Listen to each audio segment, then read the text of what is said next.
The small mountain village of Darien was wrapped in an eternal calm. Snow-capped peaks stood like ancient guardians, and the air carried the scent of pine. The people spoke little here, as if words might disturb something sacred. Among them lived Elara, a quiet young woman who had lost her parents in a storm years ago. Since then, she had learned to live in the stillness, working in her garden, reading old books, and listening to the wind. But inside her heart, there were echoes, memories of laughter, voices of loved ones, and the sound of her father's flute that would sometimes visit her in dreams. One winter, a traveler named Kale arrived in Darien. Unlike the villagers, Kyle was talkative, restless, and full of questions.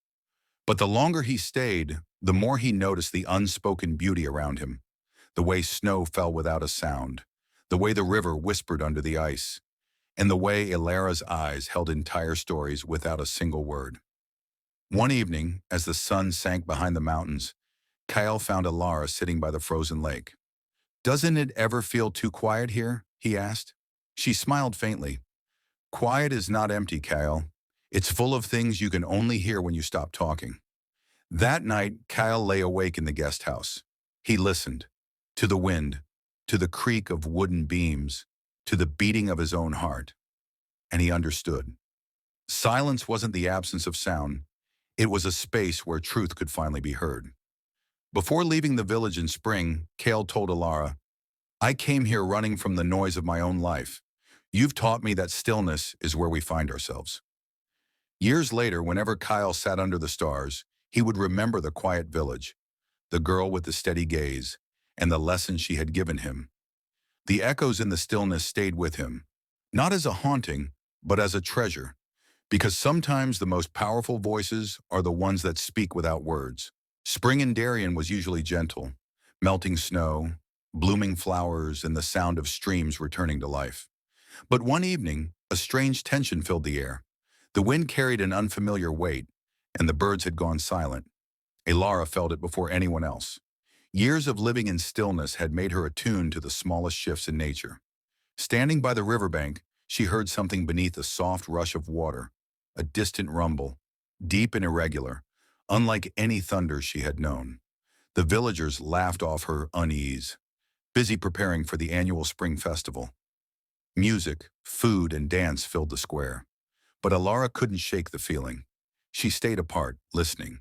The rumble grew stronger. Her heartbeat matched its pace. Then she knew. It wasn't thunder. It was the mountain. A hidden storm of ice and rock was building above them. An avalanche was moments away. Elara didn't shout. She didn't waste time explaining. Instead, she moved quickly to the village bell, the one that was only rung for danger. She struck it with all her strength. Gong, gong, gong. The sound cut through music and laughter. Villagers froze. In Darien, the bell meant one thing: run. They followed her hand signals toward the high stone wall at the village's edge, the safest place when the mountain roared. Moments later, a wall of snow and debris thundered past the empty square, sweeping away everything in its path. When it was over, silence returned. But it was a different kind of silence. It was heavy with relief and gratitude. The villagers looked at Elara. She had saved them without a single shouted word. Later that night by the fire, the village elder said, "Some think power lies in noise. Today we learned it lies in the one who listens." From that day on, whenever the wind whispered through Darien, the people remembered that sometimes the quietest among them could hear the loudest warnings. The echoes in the stillness had spoken, and Elara had listened. Months passed after the avalanche. The village rebuilt slowly, stronger than before. Elara carried on with her quiet life, tending her garden, listening to the wind, and finding comfort in the peace she had protected. Far away in the bustling city, Cal heard the news. A merchant passing through told him of the avalanche in Dorchin, and of the young woman whose quick, silent actions had saved the entire village. The moment Cal heard her name, he knew he had to return. When he arrived, winter was once again brushing its frost over the rooftops. He found Elara by the same frozen lake where they had once spoken. She was kneeling, brushing snow from a patch of earth where the first winter flowers dared to bloom. "You saved them," Kyle said quietly. Elara looked up with a small smile. I only listened. He sat beside her, the cold air between them warm with unspoken understanding. When I left, I thought silence was a teacher. Now I see it can also be a shield. They talked little that day, yet said more than most could in 1,000 words. Kel decided to stay through the winter, helping where he could, learning the rhythms of the village again. And in that time, he realized something profound. Darian's stillness didn't just heal, it gave strength. Years later, people in Darien would tell the story of the night of the hidden storm.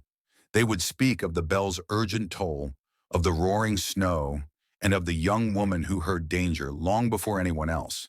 But they always ended with the same line. In the stillness, she heard the echoes. And in those echoes, she found the truth that saved us all.